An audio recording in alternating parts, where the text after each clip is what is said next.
ইউক্ৰেইনৰ ক্ষেপণাস্ত্ৰৰ আঘাতত খণ্ড বিখণ্ড ৰুছ টেংক। অপ্ৰাণ চেষ্টা কৰিও মাৰিউপোল দখল কৰিব পৰা নাই পুটিন বাহিনীয়ে। নিৰ্ভুল লক্ষ্যৰে আঘাত সানি এখনৰ পিছত আন এখন ৰুছ টেংক ধ্বংস কৰিছে ইউক্ৰেইন সেনাই। সম্প্ৰতি যুদ্ধবিধ্বস্ত মাৰিউপোল আৰু নোভা বাছানৰ পৰা এনে ছবি প্ৰকাশ কৰিছে পশ্চিমীয়া সংবাদ মাধ্যমে।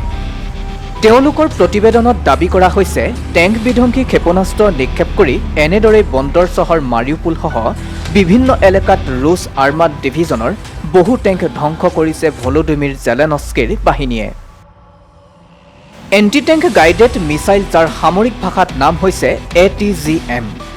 আমেৰিকাই দিয়া ATGM জেভলিনৰ সৌজন্যত ইতিমধ্যে ৰুছ সেনাৰ বহুকেইখন T-90, T-72 টেংক ধ্বংস কৰিছে ইউক্ৰেইনে।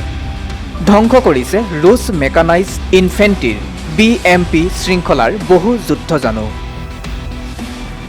ৰাজধানী কিভৰ অদূৰৈত নোভা বাছান এলেকাত ৰুছ টেংকৰ কনভয়ত ইউক্ৰেইন সেনাৰ ক্ষেপণাস্ত্ৰ আক্ৰমণৰ ড্ৰোন আক্ৰমণৰ ভিডিঅ' ফুটেজো পোহৰলৈ আহিছে। অৱশ্যে যুদ্ধৰ আৰম্ভণিতেই প্ৰায় দুৱাৰদলিত উপনীত হৈও এতিয়ালৈকে মাৰিউপোল চহৰ দখল কৰিব পৰা নাই ৰুছ সেনাই।